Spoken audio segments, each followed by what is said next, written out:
Your credit score is the most expensive number in your life. It determines whether you get the keys to your dream home, the interest rate on your car loan, and sometimes whether you even get the job you applied for.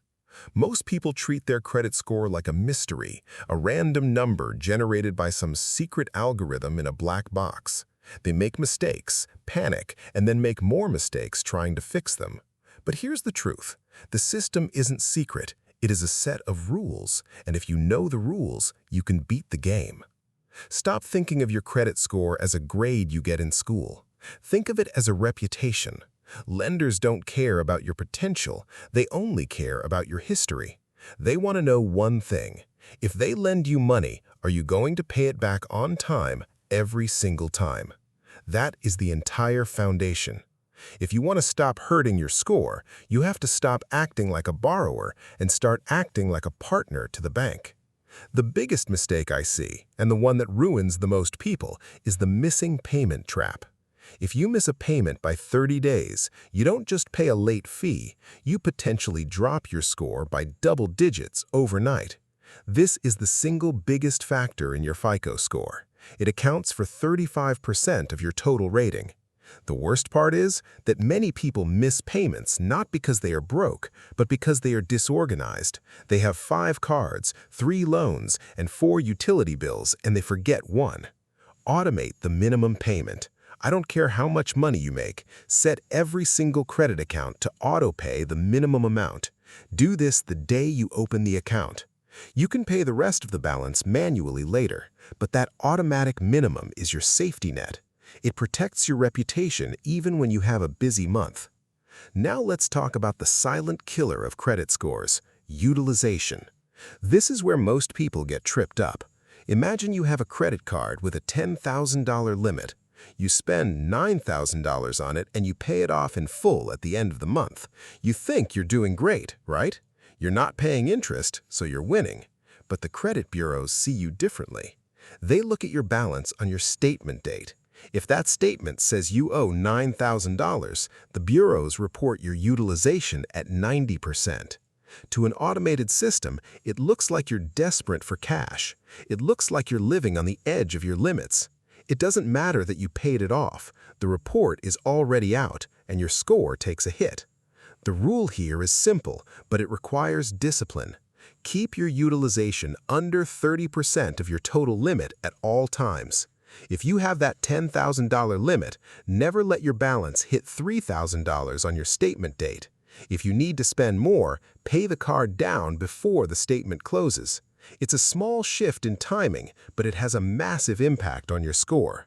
It tells the banks that you have plenty of credit available and you aren't using it because you have to, but because you choose to. Many people also hurt their scores because they try to clean up their finances by closing old accounts. They think, I don't use this card anymore, so I will close it to keep my life simple. This is a massive tactical error. Your credit history length accounts for 15% of your score. When you close an old card, you're effectively erasing years of good behavior from your history. You're shortening your average age of accounts. If you have a card with no annual fee, keep it open. Put a small recurring subscription on it, maybe a $5 cloud storage fee or a music service, and put it on autopay. Let it sit in a drawer. Every month that passes where you pay that bill, your average account age goes up. You are literally building a thicker, more resilient credit profile by doing nothing. Then there's the issue of hard inquiries. Every time you apply for a new line of credit, the lender performs a hard pull on your report. This is a red flag to the system. It suggests you're hunting for money. If you apply for 3 credit cards in 1 month, your score will dip. It's a temporary drop, but it's unnecessary. Be strategic. If you're planning to apply for a major loan, like a mortgage or a refinance, stop applying for anything else 6 months in advance. Keep your profile clean. Keep it quiet. Let the inquiries you do have age off your report. You also need to understand that your credit report is a public document in the eyes of the bureaus, but it is often filled with private errors. People think that because a computer generates the report, it must be accurate. That is false. Data is reported by thousands of different companies, and humans make mistakes. Someone might report a payment is late when it was on time. Someone might report a balance that you already paid off.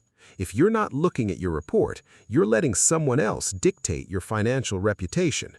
You need to check your reports at least once a year. Go to the official sources. Look for accounts that aren't yours. Look for balances that seem wrong. Dispute the errors immediately. You have the right to demand that the bureaus investigate and correct false information. Most people are too lazy to do this, and that laziness is costing them interest points on every loan they take for the rest of their lives.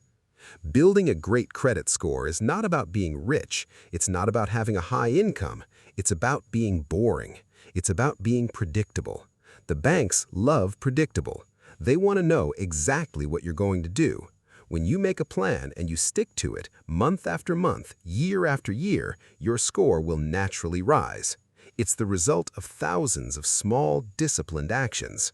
You don't need fancy credit repair services that charge you monthly fees to do what you can do yourself for free. Those services are often just selling you a promise of a shortcut, but there are no shortcuts in credit. There is only the long road of consistent, responsible management. Consider the psychology of debt. When you use a credit card, you're using the bank's money. You have to treat that money with more respect than your own. If you find yourself unable to pay your balance in full at the end of the month, stop using the card. Take a step back. Reassess your budget. High-interest debt is the biggest obstacle to wealth creation, and your credit score is the tool that either helps you manage that debt cheaply or traps you in a cycle of high interest. By managing your utilization and ensuring your payments are on time, you're positioning yourself to get the best rates when you actually need to borrow. Think about the future. Maybe you're not buying a house today. Maybe you're not buying a car today, but you will be. And when that day comes, you want the bank to look at your history and see a decade of perfect on-time payments. You want them to see low utilization. You want them to see a long-established history of responsible borrowing. When they see that, you get the lowest interest rates. And over the course of a 30-year mortgage, a 1% difference in interest rates can save you tens of thousands of dollars. That is not just a number on a screen. That is real money that stays in your pocket instead of the bank's vault. So stop looking for hacks. Stop chasing credit builder loans that you don't need. Stop worrying about how many credit cards you have. Focus on the core pillars. Pay on time. Keep your utilization low. Keep your oldest accounts active. Check your reports for errors and let time do the rest. If you do this for 2, 3, or 5 years, you won't even recognize your credit profile. You'll be in a position of power. Lenders will be competing for your business, not the other way around. That's how you win. That's how you take control of your financial life. Because at the end of the day, your credit score is not a test, it is a weapon. It is a tool for building wealth. And if you handle it with discipline and logic, there is nothing in the financial system that you cannot achieve. Stick to the plan, be consistent, and remember that every single transaction you make is building the story that the world will read about you when you finally decide to make your biggest moves. Keep the story clean, keep it simple, and keep it growing. The system is designed to reward the boring, the consistent, and the patient. Be all three.